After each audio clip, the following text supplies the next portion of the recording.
ఈరోజు మన ధ్యాన అంశము యోహాను సువార్త 7వ అధ్యాయము 38, 39 వచనాలు నేను చదువుతున్నాను. యోహాను సువార్త 7వ అధ్యాయము 38, 39 వచనాలు. నా యందు విశ్వాసముంచి వాడెవడో లేఖనము చెప్పినట్లు వాని కడుపులో నుండి జీవజల నదులు పారునని బిగ్గరగా చెప్పాను. తన యందు విశ్వసింపబోవు వారు పొందబోవు ఆత్మను గూర్చి ఆయన ఈ మాట చెప్పాను. హల్లెలూయా. అక్కడ ఒక మాట రాయబడి ఉంది, ఏమంటే ఎవడైతే దేవుని యందు విశ్వాసం ఉంచుతారో వాళ్ళ కడుపులో నుంచి అంట జీవజల నదులు ప్రవహిస్తాయంట, పారుతాయంట. దేని గురించి ఈ మాట చెప్పారంట ప్రభువు అంటే పొందబోయేటువంటి ఆత్మను గురించి చెప్పారు. అంటే జీవజల నది మన పొట్టలో నుంచి బయటికి ప్రవహించేటువంటి అనుభవం గురించి ఆయన మాట్లాడుతున్నారు.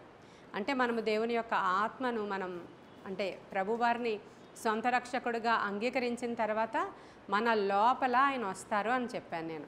లోపల నుంచి ఆయన ప్రవహిస్తూ ఉంటారు. అయితే సామెతల గ్రంథం 7వ అధ్యాయము 23వ వచనంలో నీ హృదయములో నుండి జీవధారలు బయలుదేరును కాబట్టి అన్నింటికంటే నీ హృదయమును భద్రముగా కాపాడుకొనుము అని రాయబడి ఉంది. అంటే సామెతల గ్రంథకర్త ఏమంటున్నాడంటే నీ హృదయంలో నుంచి జీవధారలు బయటకు వస్తాయి అన్నాడు. యోహాను సువార్తలో ఏముందంటే నీ కడుపులో నుంచి జీవజల నదులు బయటకు వస్తాయన్నాడు. దేని గురించి మాట్లాడారో కూడా చెప్పేశారు ఇక్కడ. దేని గురించి అంటే పొందబోయేటువంటి ఆత్మను గురించి. ఇప్పుడు మనం పొందుకున్నాం, మనం అందరం ఆత్మను. పరిశుద్ధాత్ముడు భూమి మీదకి దిగి వచ్చేశారు ఆది అపోస్తలుల యొక్క కాలంలోనే.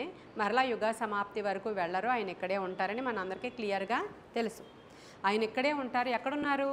ఆయన మనలో ఉన్నారు. మీరే నా ఆలయమనియు నా ఆత్మ మీలో నివసించుచున్నదని మీరు ఎరుగరా అన్నారు కదా దేవుడు. అంటే కొరింథీయులకు రాసిన పత్రికలో ఉంది కదా. అంటే అక్కడ వరకు క్లియర్ కదా, మనలో పరిశుద్ధాత్ముడు నివాసం ఉంటారు అన్నది సత్యం.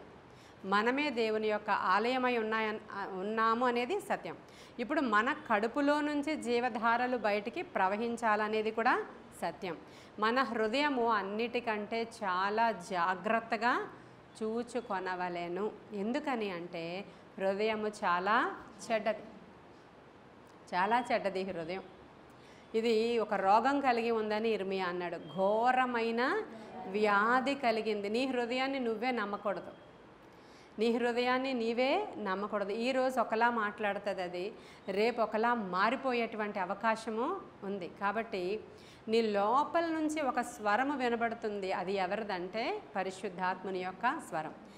ఆయన చిత్తానికి ఆయన మాటకి లోబడి కానీ నువ్వు వెళితే నువ్వు సక్సెస్ఫుల్గా వెళతావు.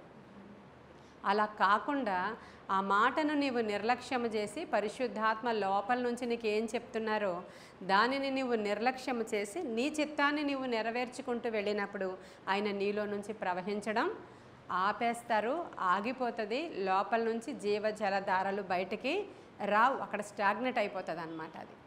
కాబట్టి మనం ఏం చేయాలంటే అన్నిటికంటే ప్రాముఖ్యంగా మన హృదయాన్ని చాలా జాగ్రత్తగా కాపాడుకోవాలి. ఇర్మియా చెప్పినట్లు అదొక రోగం, అదొక రోగంతో ఉంది, ఘోరమైన వ్యాధి కలిగింది అది. కాబట్టి దాన్ని చాలా జాగ్రత్తగా దేవునికి ఇవ్వాలి. ఆ హృదయాన్ని ఆత్మతో నింపుకోవాలి. అప్పుడు లోపల నుంచి అది ప్రవహించనీయాలి. అయితే ఇవి ప్రవహించకుండా ఉండడానికి కొన్ని ఆటంకాలు ఉన్నాయి. అది మార్కు సువార్త 7వ అధ్యాయము 21వ వచనం నుంచి మనం చూడాలి. మనుష్యుని లోపల నుండి బయలు వెళ్ళునది మనుష్యుని అపవిత్రపరచును. ఇప్పుడు మనం ఏమనుకుంటామంటే బయట నుంచి తినేటువంటి ఆహారాలను చూసి అమ్మో ఈ పంది మాంసాన్ని తినకూడదు, ఇది అపవిత్రమైనది, విగ్రహాలకు అర్పించి నీ తినకూడదు, ఇది అపవిత్రమైనది, ఇది మేము వండింది కాదు అన్యులు ఎక్కడెక్కడి నుంచి తెచ్చారో అది అపవిత్రమైనది అని మనం అనుకుంటూ ఉన్నాం. కానీ ఇక్కడ ఏమని రాశారంటే లోపల నుంచి బయటికి వచ్చేదే అపవిత్రమైనది. నీవు ఇక్కడి నుంచి ఏదైనా తీసుకునేది నువ్వు తింటావు, తినిన తర్వాత ఏమవుతుంది బహిర్భూమిలో నుంచి బయటికి వచ్చేస్తుంది. కాబట్టి అది కాదు అపవిత్రమైనది. అలా నేను ఇందాక చెప్పినవన్నీ తినమని కాదు, అది వేరే వర్తమానం, అందరికీ తెలుసు కాబట్టి ఆ విషయం. అలా అన్నీ తినేయండి అని చెప్పట్లేదు నేను. అపవిత్రమైనవి అపవిత్రమైనవే, బైబిల్ తినొద్దని చెప్పినవి తినొద్దు, వాటిని ముట్టుకోవద్దు అన్నది ముట్టుకోవద్దు, అది వేరే సంగతి. ఇక్కడ మనం మాట్లాడుకుంటున్నప్పుడు అలా మీరు అనుకుంటారు, ఏమైనా తిన్నప్పుడు అమ్మో ఇది అపవిత్రమైనది తినేసాం అందుకే మేము పాడైపోయామని అనుకుంటారేమో, అది బహిర్భూమిలో నుంచి బయటికి ఎలాగో వచ్చేస్తుంది. కానీ ఏదైతే నీ కడుపులో నుంచి నీ హృదయంలో నుంచి బయటకు వస్తున్నాయో అది వెరీ డేంజరస్ అన్నాడు ఆయన. ఎందుకంటే పరిశుద్ధాత్మ పొందుకోమని ఈ వాక్యాలు నేను మాట్లాడుతున్నప్పుడు ఇంచుమించు మన సంఘంలో 80% అందరూ పరిశుద్ధాత్మను పొందుకున్న వాళ్ళే, అనుభవం గుండానే వెళుతూ ఉన్నారు స్త్రీలందరూ నాకు తెలిసి, పురుషుల్లో కొందరు. అయితే ఇప్పుడు మనం 80% పీపుల్ మనం పరిశుద్ధాత్మను పొందుకునే వెళుతున్నాం. ఆత్మ పొందుకున్నవాడు వాడి హృదయంలో నుంచి జీవధారలు ప్రవహిస్తున్నాయా లేకపోతే విషపు దారాలు ప్రవహిస్తున్నాయా, వారి హృదయం ఎలా ఉంది అని మనం చాలా ఆలోచన చేసుకోవాల్సినటువంటి పరిస్థితి. కాబట్టి హృదయంలో నుంచి ఇది కాకుండా ఇంకోటి కూడా ప్రవహిస్తాయని మార్కు సువార్తలో రాయబడింది 7వ అధ్యాయము 21వ వచనం. లోపలి నుండి అనగా మనుష్యుల హృదయములో నుండి, అండర్లైన్ చేసుకుంటున్నారా? ఇప్పుడు ఇందాక మీరు చూసిన జీవధారలు కూడా హృదయంలో నుంచే, ఇప్పుడు ఇక్కడవి కూడా హృదయంలో నుంచే.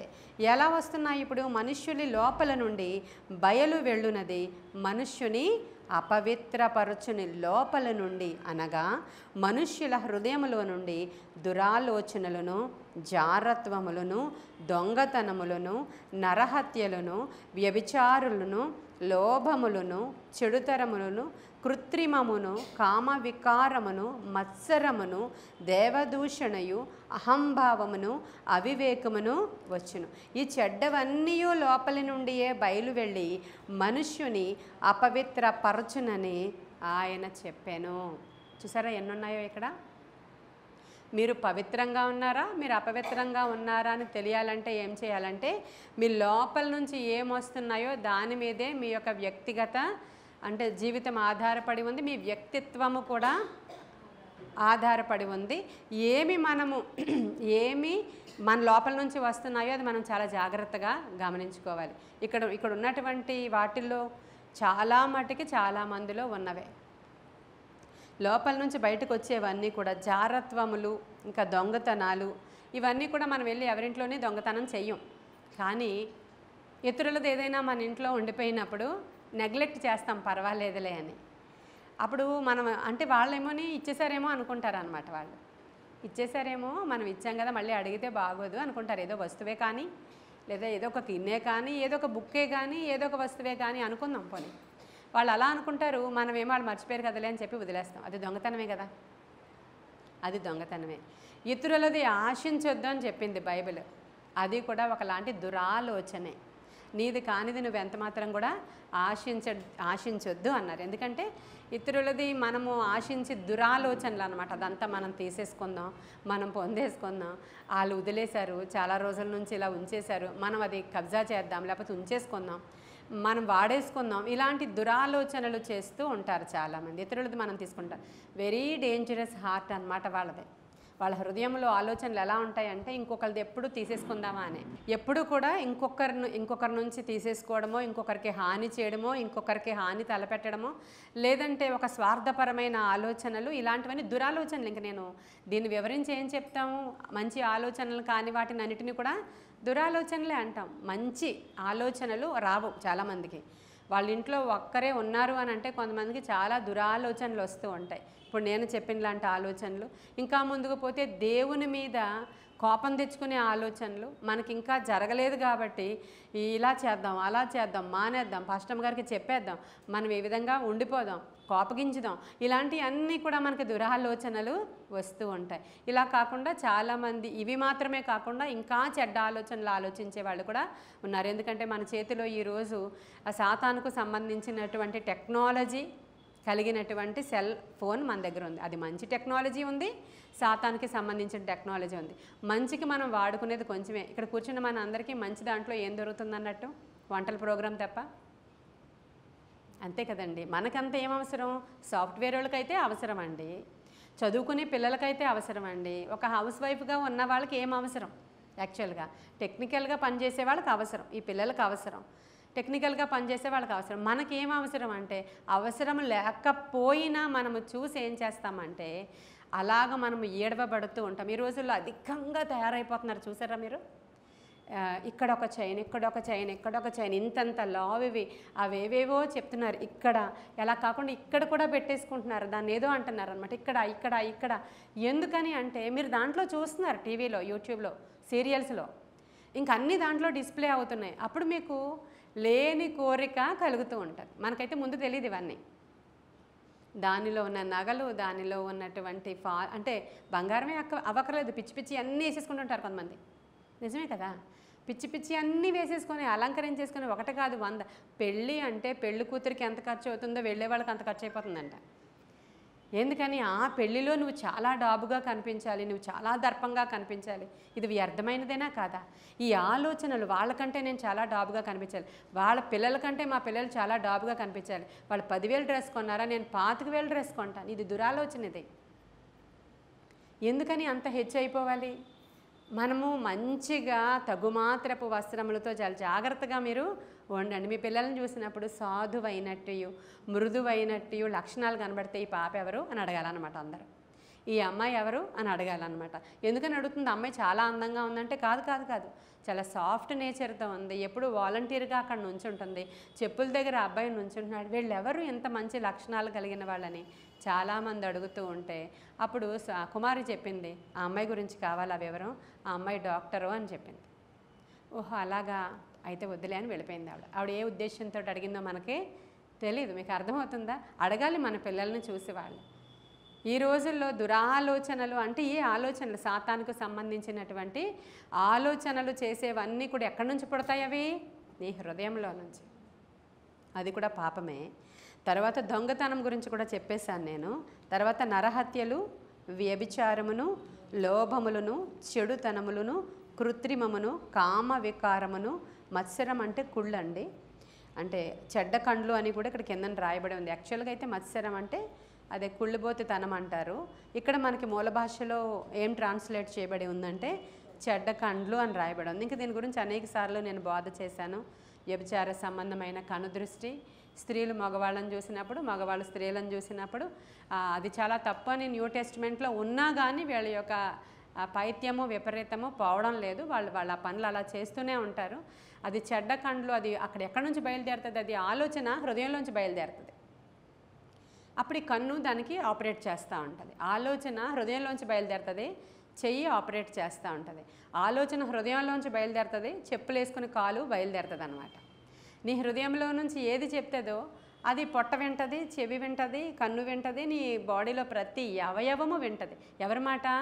హృదయంలో ఆలోచించుకునే మాట విని వెంటనే యాక్షన్ స్టార్ట్ చేస్తుంది అనమాట. ఇది అందుకని అన్నిటికీ మూల కారణం హృదయమే. కాబట్టి కుమారుడా, నీ హృదయాన్ని నీవు చాలా భద్రంగా కాపాడుకొనము. ఎందుకంటే నీ హృదయంలో నుంచి జీవధారాలు రావాలి. ఇప్పుడు ఈ జీవధార అంటే ఎవరంటే పరిశుద్ధాత్ముడు. పరిశుద్ధాత్ముడు నీలో నుంచి బయటకు వస్తే గొప్ప కార్యాలు జరుగుతాయి. యేసుక్రీస్తు ప్రభు వారి లోపల నుంచి ప్రభావము బయటకు వచ్చిందంట.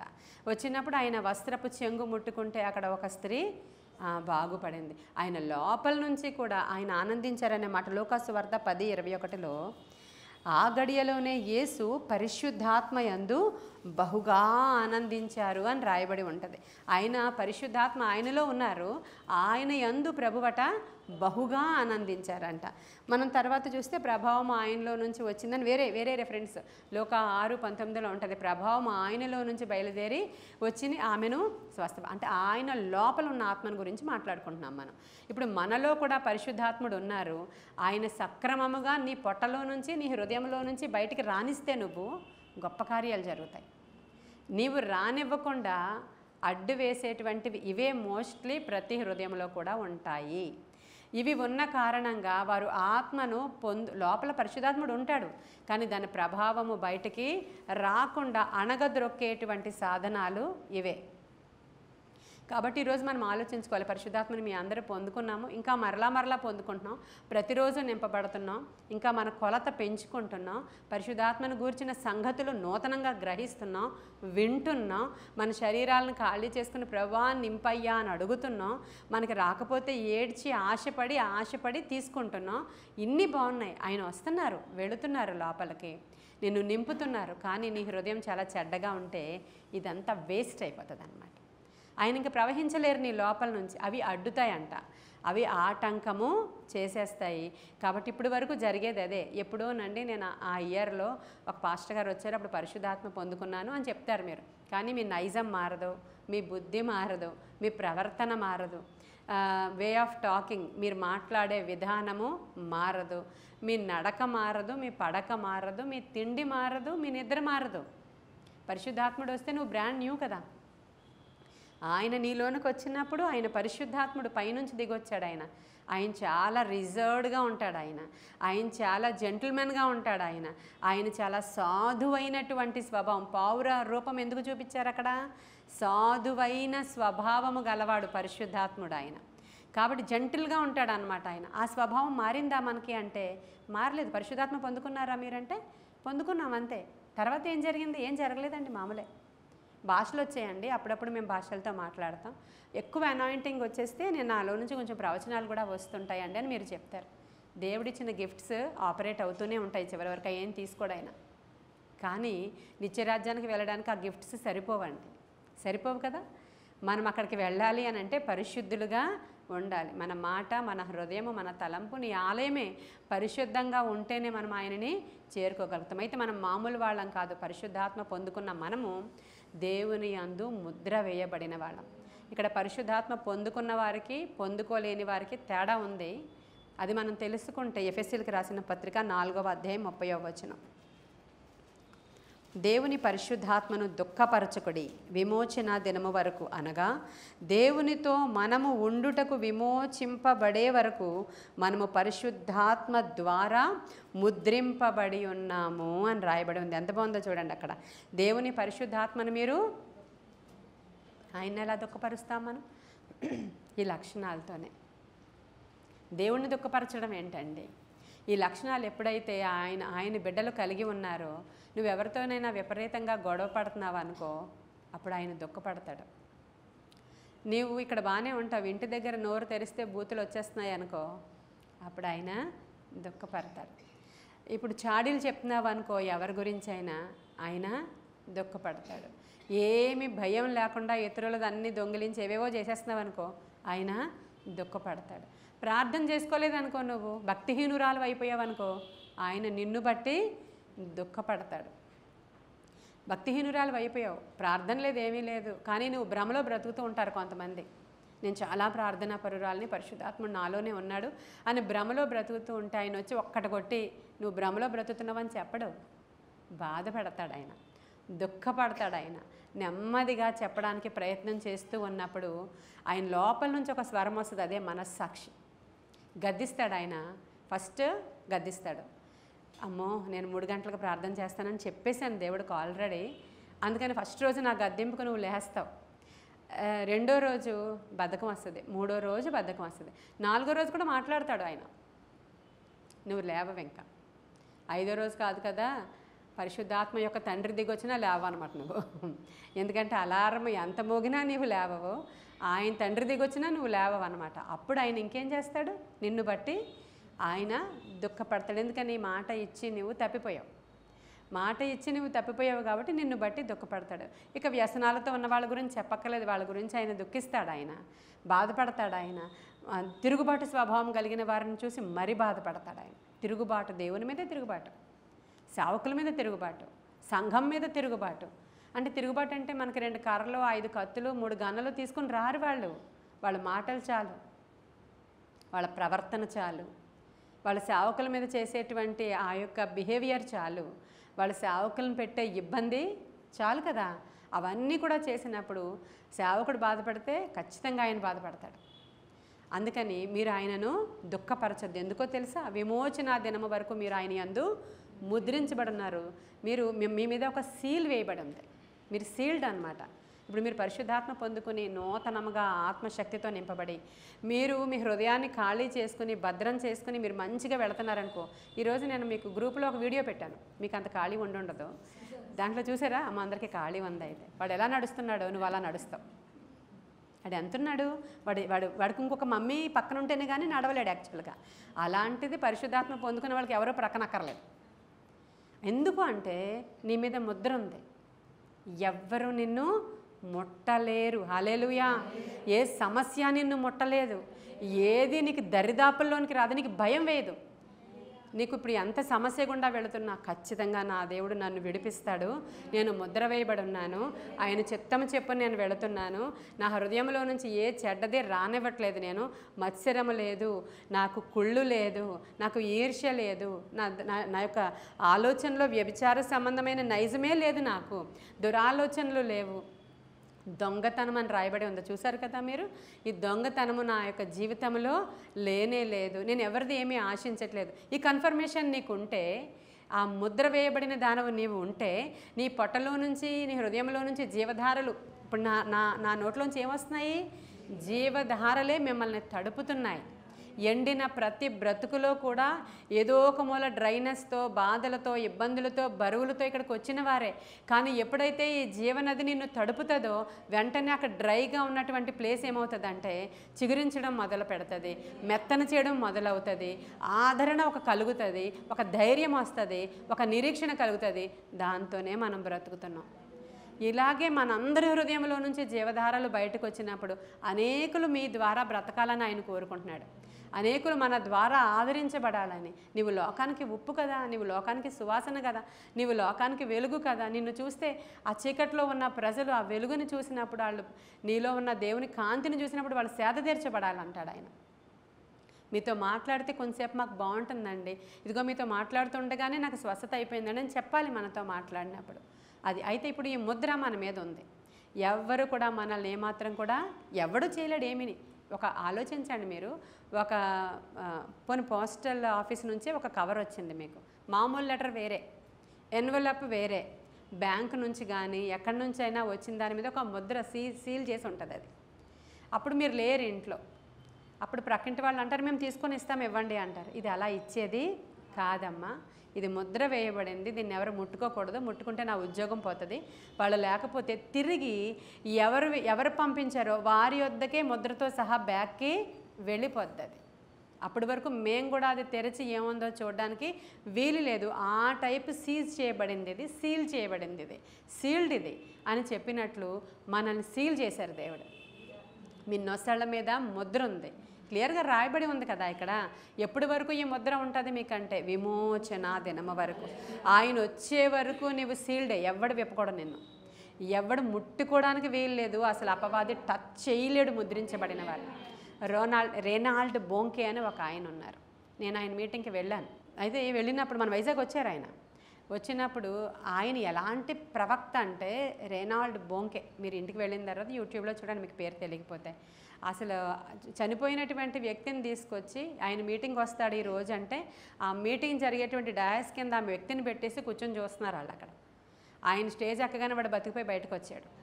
అలాంటి ప్రవక్త ఆయన కొన్ని మిలియన్స్ పీపుల్ని రక్షణలోనికి నడిపించాడు. ఆఫ్రికా ఖండాన్ని వెలిగించడమే ఆయన భాగ్యంగా ఎంచాడు. ఆయన ఆఫ్రికా ఖండంలో అనేక మందిని రక్షించడానికి ఆయన చాలా చాలా కృషి చేశాడు. ఆయన ఆఫ్రికా ఖండం వెళ్ళి మీటింగులు పెడుతూ ఉంటే ఒక్క మీటింగ్ కాంగ్రిగేషన్ ఎంత అంటే 15 లక్షల మంది. ఒక్క మీటింగ్కి 15 లక్షల మంది వస్తారు. జన సముద్రమే, ఇంకా సముద్రం కదా, 15 లక్షల మంది ఒక ఓపెన్ గ్రౌండ్లో ఉన్నారంటే జన సముద్రం. అలాగా ఆయన మీటింగులు జరిగేవి అక్కడ. ఆఫ్రికా ఖండాన్ని ఎలాగైనా సరే క్రీస్తు రక్తముతో కడగాలి, అది ఆయన నినాదం. ఆఫ్రికా ఖండాన్ని నేను క్రీస్తు రక్తముతో కడగాలి, ఇది ఆయన నినాదం అన్నమాట. అది ఆయన అలాంటి మీటింగులు పెడుతుంటే చాలామంది మాంత్రికులు ట్రై చేశారు ఆయన్ని చంపుదామని. ఆఫ్రికా ఖండం అంతా చీకటి ఖండం అంటారు దాన్ని. భయంకరమైన మాంత్రికులు, మామూలు మాంత్రికులు కాదు. నిన్ను కొంచెం సేపు తేరి చూసారంటే అక్కడికక్కడే రక్తం కక్కుకొని చేస్తావు నువ్వు. అంతటి మాంత్రిక విద్య కలిగిన వాళ్ళు. ఇంకా భయంకరంగా కూర్చున్న వాడిని కూర్చున్నట్టే చంపేయగలరు వాళ్ళు, నిలవబడిన వాడిని నిలవబడినట్టు చంపేయగలరు వాళ్ళు. అంత బ్లాక్ మ్యాజిక్, చేతబడి, తాంత్రిక విద్యలతో నిండిపోయిన కంట్రీ అది. అయితే ఇద్దరు మాంత్రికులు, ఏంటి ఇతను ఇలా రెచ్చిపోతున్నాడు, గవర్నమెంట్ నుంచి మనం వెళ్ళలేం, గవర్నమెంట్ పర్మిషన్తోనే వస్తున్నాడు ఇతను, ఈసారి మీటింగులు పెట్టినప్పుడు లాభం లేదు, అక్కడికక్కడే చావాలి అనుకుని చాలా ప్రయోగాలు చేశారు, సక్సెస్ అవ్వలేదు వాళ్ళు. ఇక మరొకసారి ఆయన మీటింగ్కి వచ్చినప్పుడు ఇక చాలా పెద్ద మాంత్రికులు అన్నమాట వాళ్ళు. వాళ్ళు ఏం చేశారంటే ఇంక ఎంత చేయగలరో అంతటి అంటే చేతబడి ప్రయోగాన్ని, మనకేం తెలిసి ఏం చేస్తారో తెలియదు కాబట్టి ఏమేమి చెయ్యాలో అవన్నీ కూడా చేశారు అతని పేరు మీదన. అతని దగ్గరికి వచ్చారు, ఎందుకంటే వాడు చూస్తే చేస్తారు కదా, కాబట్టి అవన్నీ చేయడానికి అంతా రెడీ చేసేసుకున్నారు. పిచ్చంతా రెడీ అయిపోయింది. వీళ్ళిద్దరు మాంత్రికులు కూడా వచ్చి సభలో ఉన్నారు. లక్షల మంది అండి, లక్షల మంది ఉంటే ఎవరు మాంత్రికులో ఎవరికి తెలియదు. సభలో కూర్చున్నారు. వాళ్ళు కూర్చున్నప్పుడు ఇంకా అసలు దీనికి తిరుగులేదనమాట. వాళ్ళు చేసినటువంటి ఆ తంత్ర ప్రయోగానికి ఎవడైనా చావాల్సిందే, తిరుగులేదు. అది అలాంటి ప్రయోగం అది. అక్కడికి వచ్చి కూర్చున్నప్పుడు ఆయన ఇలా రాగానే స్టేజ్ మీదకి గట్టిగా హల్లెలూయా అన్నాడు ఆయన. ఇన్ని లక్షల మంది హల్లెలూయా అన్నారు. అన్ని లక్షల మంది ఒకేసారి హల్లెలూయా అన్నారు. వెంటనే వాళ్ళు ఏం జరిగిందంటే ఒకడెవడో నెత్తి మీద బొంగరం పెట్టి తిప్పినట్లు తిరిగిపోతున్నారు ఇద్దరు. ప్రార్థన చేయలేదు వాళ్ళ గురించి, ఆయన అసలు ఏమీ అనలేదు. వాళ్ళెవరో ఆయనకి తెలీదు, ఎందుకు వచ్చారో ఆయనకి తెలియదు. కేవలము హల్లెలూయా. ఆయన హల్లెలూయా అన్నారు. ఆయనలో ఉన్న పవర్ గురించి మాట్లాడుకుంటున్నాం. ఆయన ఎంతటి పవర్ఫుల్ అంటే ఆయన అలా హల్లెలూయా అనగానే బొంగరం తిరిగినట్లు తిరిగిపోతున్నారు ఇద్దరు. మీటింగ్ అయ్యే వరకు ఆయన ఎవడో కంట్రోల్ చేయలేపాడు. అలా తిరుగుతూనే ఉన్నారు. నేను మొన్నే చెప్పాను మీకు, హోలీ స్పిరిట్ని ఎలా ఉంటుందో మనం చూసినప్పుడు ఆ ఈవిల్ స్పిరిట్ కూడా అలాంటి అనాయింటింగే వాళ్ళకు కూడా ఉంటుంది. ఆ అనాయింటింగే అది, వాళ్ళ అభిషేకం అది. అంటే ఆ ఈవిల్ స్పిరిట్ కూడా అలాంటి వేషాలే వేస్తుంది. మనలో చాలామందిని ఇలా క్రిటిసైజ్ చేస్తున్నారు. పూనకాలు వచ్చినట్లు అదేంటి, అది అన్యుల పద్ధతి అని. అసలు మొత్తం అంతా కూడా కాపీ చేసేది ఇక్కడి నుంచే అయితే ఆ పూనకం ఏంటి, ఇదేంటి? పరిశుద్ధాత్మ అభిషేకపు శక్తి చాలా బలమైనది, తట్టుకోలేడు మామూలు మానవుడు, నిజమైన పవర్ ఉన్న వాళ్ళ దగ్గర. వాళ్ళు అలా బొంగరాల కింద తిరిగిపోతూ ఉన్నారు. అంటే అందరూ అనుకున్నారు వీళ్ళకేదో ఈవిల్ పవర్స్, ఈవిల్ పట్టినట్లుంది. అనేకమైన దయ్యాలను విడిపించేవాడు ఆయన అక్కడ. దయ్యాలు దయ్యాలు దయ్యాలు మొత్తం కంట్రీ అంతా. ఆయన పరిచర్యలో పెద్ద పెద్ద ఎపిసోడ్ ఏంటంటే ఈ దయ్యాల్ని విడిపించేటువంటి ఎపిసోడ్స్ అనమాట అవన్నీ. ఇప్పుడు వీళ్ళు ఏమనుకుంటున్నారంటే వీళ్ళు ఏదో దయ్యాలు పట్టి ఉన్నారు, ఇంకా అలా తిరిగాడు పడిపోతాడు అక్కడ అనుకుంటున్నారు వాళ్ళు. ఫస్ట్ డే ఫెయిల్ వాళ్ళు. రెండవ రోజు వచ్చాడు ఆయన. రెండవ రోజు ఇంకా వచ్చి ఇంకా రగిలిపోతున్నారు పగతో వీళ్ళు. ఇంకా మొత్తం అంతా ఏదో చల్లేశారు, చుట్టూరు అంతా చల్లేశారు, మంత్రాలకు సంబంధించినవి అన్నీ చేసేశారు. ఇంక ఏవో కట్టేసి ఉంటారు, ఇంక డయాస్కి కూడా వాళ్ళు ఏ చింతకాయలో కట్టేసి ఉంటారు, అన్నీ చేస్తారు మొత్తానికి. రెండో రోజు కూడా ఆయన అలాగే వచ్చాడు, మళ్ళీ హల్లెలూయా అన్నాడు ఆయన. మళ్ళీ తిరగడం మొదలుపెట్టారు వీళ్ళు, మళ్ళీ అదే డ్యాన్స్. ఇంకా అలా మీటింగ్ అయ్యే వరకు తిరుగుతూనే ఉన్నారు. కానీ వీళ్ళు అన్నోన్ పర్సన్స్ కదా, ఎవరికి తెలియదు వీళ్ళు ఇందుకే వచ్చారు ప్రయోగం చేయడానికి అని తెలీదు. ఎవరో వచ్చి దయ్యాలతో ఏడవబడుతున్నారు అనుకుంటారు. అంటే ఈ రోజుల్లో లాగా అంత క్యామ్లో వాళ్ళని బంధించి నిన్న వచ్చినోడు ఈడే అని చెప్పే అంత టెక్నాలజీ అప్పటికి లేదు. కాబట్టి వీళ్ళు మళ్ళీ అలాగే వీళ్ళెవరో నిన్న అలాగే కొన్ని దయ్యాలు వదిలినాయి, ఈవేళ దయ్యాలు వదులుతున్నాయి అనుకుంటున్నారు. రెండో రోజు ఫెయిల్ వీళ్ళం. ఇక మూడో రోజు ఏం చేశారో మరి మనకు తెలియదు, కానీ చాలా గట్టివి చేసి ఇంకా లేదు ఇంతని చంపాలనే ఉద్దేశంతో వచ్చేసారు. ఇంకా వాళ్ళు దీనికి లొంగకపోతే చంపేద్దామని చెప్పి ఏదో రకంగా చంపాలి అతన్ని అని అక్కడికి వచ్చినప్పుడు మూడో రోజు ఆయన రాగానే, ఆయన వచ్చి కూర్చోగానే, ఆయన కూర్చోడు, ఆయన నిలవబడగానే, ఆయన అక్కడ నుంచోగానే వీళ్ళ రక్తం కక్కడం ప్రారంభించారు. ఈయన రక్తం కక్కుని చచ్చిపోవాలి కదా యాక్చువల్గా, ఎందుకంటే ఆయన పరిశుద్ధాత్మలో ముద్రింపబడి ఉన్నాడు. హల్లెలూయా. అది శోధనే కానీ, అప్పే కానీ, రోగమే కానీ, దుష్టుడే కానీ, అపవిత్రుడే కానీ, నీ మీద ప్రయోగించబడిన చేతబడి ప్రభావమే కానీ, మరి ఇతరుల యొక్క చెడ్డ కనుదృష్టి, వాళ్ళందరూ ఈర్ష్య మీ ఇంటి మీద కొట్టడమే కానీ, నువ్వు గుమ్మడికాయ కట్టుకోక్కర్లేదేమీ, నీ కాలుకి తాడు కూడా ఆవుకి దూడకి కట్టుకున్నట్లు కట్టక్కర్లేదు. అర్థమవుతుందా మీకు? ఏమీ చేయక్కర్లేదు. పరిశుద్ధాత్మ ముద్ర నీ మీద ఉంటే చాలు, ఎవ్వడు కూడా ఏమీ జాలడు. అసలు ఏ మంత్రదంత్రం కూడా పరిశుద్ధాత్మ పొందుకున్న వాని మీద పని చేయదు. అది ముద్ర, ఎవ్వడు విప్పలేడు దాన్ని. విమోచన దినము వరకు మీరు ఆయన యందు మీరు ముద్రించబడి ఉన్నారు. ఆర్డినరీ కాదు.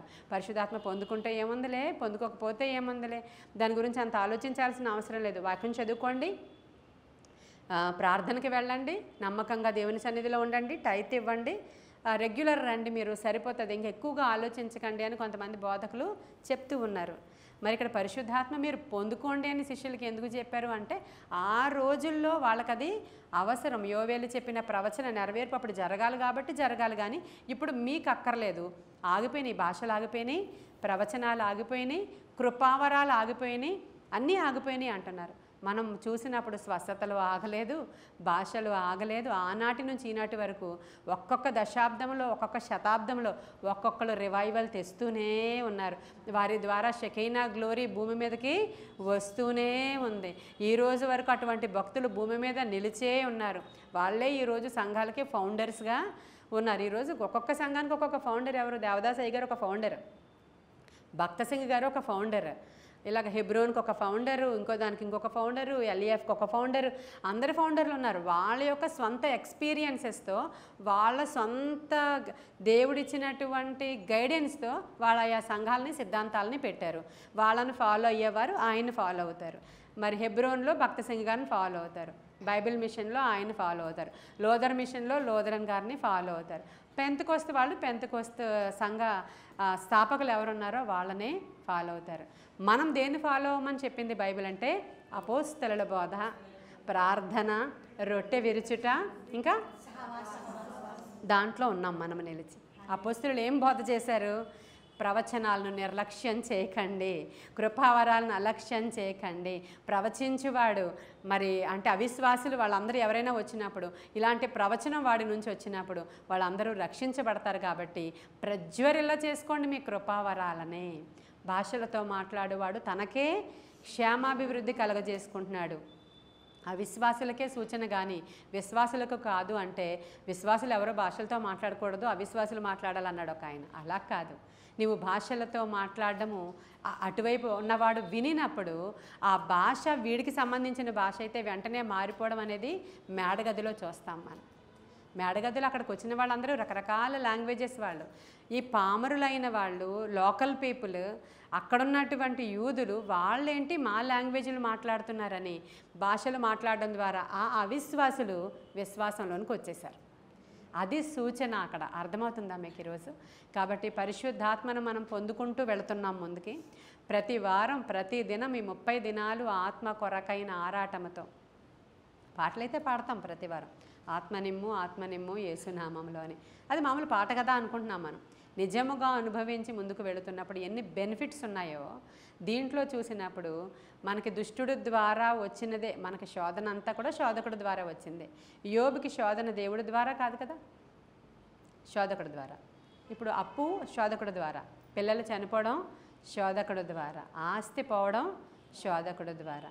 ఆ దుష్టుడు ముట్టకుండా దేవుడు కంచి వేశాడు, ఆయనే చిన్న కంచి తీశాడు. ఆ రోజు తీస్తేనే ఇవన్నీ వచ్చినాయి. ఈరోజు నువ్వు నేను ముద్రించబడి ఉన్నాం. కాబట్టి ముద్రించబడిన పరిశుద్ధాత్మ పొందుకున్న వాళ్ళకి మొన్నే చెప్పాను, రోగాలు కూడా దరిదాపుల్లోనికి రావడానికి భయము. వాటికి నిజంగా ఎక్స్పీరియన్స్తో చెప్తున్నాను మీకు నేను. అవి దగ్గరికి రావాలంటే వణికిపోతాయి. అవి ఏ రోగము ఆత్మ లేకపోతే ఈజీగా చొరబడతాయి. ఈ రోజుల్లో ఎక్కడ చూసినా రోగాలే కదా. యేసుక్రీస్తు ప్రభువారికి ఎప్పుడైనా జ్వరం వచ్చిందా? ఆ శిష్యులు కూడా తర్వాత వాళ్ళు రోగగ్రస్తులై ఉన్నారని ఉండదు కానీ, ఎవరో ఒక ఆయనకి తిమోతికి కడుపులో నీకు జబ్బు నిమిత్తమై ద్రాక్షరసం తాగినైనా అని చెప్తాడు ఆయన. అయినా కానీ నీలో ఉన్న కృపావరాలను నీవు ప్రజ్వరిల్ల చేసుకోవాలి తిమోతి అని చెప్తాడు ఆయన. ఆ తర్వాత దైవిక స్వస్థత ఉంది. ఆరోగ్యం కోసం కూడా మనం తీసుకోవాల్సిన కేర్ మనం తీసుకోవాలని చెప్పిన దాన్ని చూపించి ఆ కృపావరాలు లేవని చెప్పడానికి ఎంత మాత్రం కూడా వీలదు. ఎందుకంటే మనం నమ్మం. మనమే ఎన్నో కృపావరాలు పొందుకున్నాం. చావు దగ్గరికి వెళ్ళిపోయిన వాళ్ళందరినీ కూడా లాక్కుని రావడానికి స్వస్థతలు, డాక్టర్స్ చేయి విడిచిన సమస్యల్ని కూడా ప్రభువే స్వస్థపరిచాడు. మనలో అందరం కూడా అలా స్వస్థపరచబడిన వారే మన సంఘంలో అనేక మంది. ఇట్టి కార్యాలు చేయడానికి దేవుడు ఇష్టపడుతున్నాడు. ఆత్మ పొందుకుంటే అంత సెక్యూరిటీ అని చెప్తున్నాను నేను. అంత సెక్యూరిటీ లేకపోతే అంత మంది మధ్యలో ఎంతంత గొప్ప సేవకులు ఎలాంటి సేవ చేశారు. వీళ్ళేం ఆది అపొస్తలులు కాదు కదా. రొనాల్డ్ బోంకే గారు, ఆయన దగ్గర కృపావరాలు, అసలు ఆత్మవరాలు, అసలు చనిపోయిన వాళ్ళు సహితము లేపబడ్డం, అసలు ఆయన మాట్లాడితే అద్భుతం. ఎన్ని రోగాలు ఇంకా చెప్పలేము. కర్రలు అక్కడికక్కడ విసిరేసేవారు. మీరు చూడండి, ఆయన మీటింగ్స్ అని కొట్టండి వస్తుంది మీకు. అసలు వీల్ చైర్లో వచ్చిన వాళ్ళు అవి విసిరేసి పారిపోతారు. ఎన్ని కర్రలు ఒక చోట పెట్టి తగలబెడతారండి. అన్ని లక్షల మందిలో ఎంతమంది హ్యాండిక్యాప్డ్ ఉంటారు, ఒక చోట పెట్టి అవి తగలబెట్టడమే. అన్ని కార్యాలు ఆయన ఒకడే కాదు, చాలామంది సేవకులు చేశారు. ఒక్కొక్కరి గురించి ఒక్కొక్కసారి నేను మీకు చెప్తాను. కాబట్టి ఆయన మీద మంత్ర ప్రయోగం చేయబడింది కూడా ఎందుకు ఆయన దరిదాపులకు కూడా వెళ్ళలేదు అని అంటే, అసలు ఆయన మీద ఒక ముద్ర ఉంది కాబట్టి అని చెప్తున్నాను నేను. వాళ్ళు రక్తం కక్కుకుంటున్నారు అక్కడ. ఆ మీటింగ్ అయ్యే లోపల మొత్తం అందరూ third day last day meeting అనమాట. అది సాక్ష్యాలు చెప్పడానికి లక్షల వేల మంది ప్రజలు క్యూలో ఉన్నారంట. వాళ్ళలో వీళ్ళు ఉన్నారు. వచ్చారు, మమ్మల్ని స్వస్థపరచమని అడిగారు. వాళ్ళు చెప్పిన ప్రయోగం అంతా చెప్పారు. వాళ్ళ వాళ్ళ వాళ్ళ మంత్ర పుస్తకాలన్నీ కూడా తీసుకొచ్చి ఆయన కాళ్ళ దగ్గర పడేశారు, అక్కడ తగలబెట్టారు. వాళ్ళని ఈయన అభిషేకించాడు. ఆ తర్వాత వాళ్ళ సేవకుల కింద మారిపోయి ఆ యొక్క ఆఫ్రికా ఖండానికి వాళ్ళు పెద్ద సేవకులు అయ్యారంట. హల్లెలూయా. ఇలాంటి గొప్ప కార్యాలు జరగాలి అంటే ఆర్డినరీ వాళ్ళతో సాధ్యము కాదు. వాక్యం టు వాక్యమే మేము చెప్తాము, ఇంకోటి చెప్పము అనేటువంటి మనతో, అలాంటి మనతో కూడా సాధ్యం కాదు. పరిశుద్ధాత్మ పూర్ణులతో సాధ్యం అది. హల్లెలూయా. మనం ఆ విధముగా సంఘమంతా ఆత్మశక్తితో నింపబడి ప్రవచించు వారముగా, దేవునిని ఆరాధించు వారముగా, భాషలతో మాట్లాడు వారముగా, ఆ ఆత్మ కొరకు ఆశపడి మనంలో ఉన్న చెత్తంతా తీసేసుకునే వారంగా మనం ఉన్నామనుకోండి, మన పట్టణానికి మనం ఆశీర్వాదకరం. ఎవరు వీళ్ళు పట్టణాన్ని తల్లక్రిందులు చేయువారు అని మాట్లాడతారు. హల్లెలూయా. అలా ఉండాలని నేను ఆశపడుతున్నాను. కేవలం ఇక్కడ కూర్చున్న మీరే కాదు, ఈ వర్తమానం ఎందరైతే వింటున్నారో వారు వారి గృహాల్లో కూడా ఇలా తయారవ్వాలని నేను ఆశపడుతున్నాను. ఈ కొన్ని మాటలు దేవుడు మన వినికిడిలో దీవించునుగాక. ఆమేన్. ప్రార్థన చేద్దాం. మహాపరిశుద్ధుడైన తండ్రి, మహోన్నతుడైన దేవ, నాతో పాటు మీ ఇంట్లో కూర్చుని ఏకీభవిస్తున్న వాళ్ళు, ఈ వర్తమానం ఎవరైతే వింటున్నారో వారు కూడా మీ చేతులను పైకెత్తి ప్రభు యొక్క ఆత్మ మిమ్మల్ని తాకాలని అడగండి. ప్రార్థనలో ఏకీభవించండి.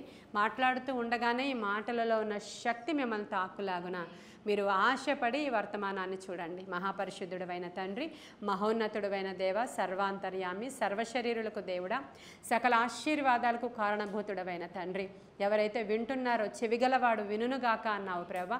నాయన విశ్వాసము నాయన వినుట ద్వారా కలుగుతుందని చెప్పావు. మాటి మాటికి మేము ఆత్మ గురించి ధ్యానము చేసి అయ్యా మాట్లాడుకుంటూ ఉంటే దాని ఎడల మాకు విశ్వాసము కలిగి ప్రభువా మరి ఎక్కువగా నాయన నీ ఆత్మలో ఆనందించడానికి, మా కడుపులో నుంచి జీవధారలు ప్రవహించడానికి, మా హృదయంలో నుంచి జీవధారలు ప్రవహించడానికి సహాయం చేయమని అడుగుచున్నాము. మా హృదయాన్ని శుద్ధీకరించయ్యా. మా హృదయంలోనికి రండి దేవా. మా హృదయాన్ని శుద్ధీకరించయ్యా. మా హృదయాన్ని బాగు చేయి నాయన. దేవా నీ ఆత్మతో మమ్మల్ని నింపు నాయన. నీ శక్తితో మమ్మల్ని కప్పు నాయన. నీ ఆత్మ కార్యాలు జరిగించి మీ నామానికి మహిమ తెచ్చుకో తండ్రి. నీ కృపగల హస్తానికి కూడిన మమ్మల్ని అప్పగించుకుంటున్నాను, వినుచున్న వారిని అప్పగించుకుంటున్నాను. రోగగ్రస్తులను ముట్టి స్వస్థపరచండి. మాటలు వెల్లడి అగుట తోడనే అక్కడ అద్భుతము జరుగునుగాక. నీ అగ్ని అక్కడ రగులునుగాక. ఆత్మకార్యాలు జరిగించి మీరు మహిమ ఘనత ప్రభావాలు పొందుకోమని యేసయ్య శ్రేష్ఠ నామములో మా యొక్క మాటలు ప్రార్థన మీ సన్నిధానానికి చేర్చుకొని జవాబు దయచేయమని మిక్కిలి వినయముగా అడిగి ప్రార్థించి వేడుకొని పొందుకొని ఉన్నాము మా ప్రియ పరలోకపు మా తండ్రి. God bless you.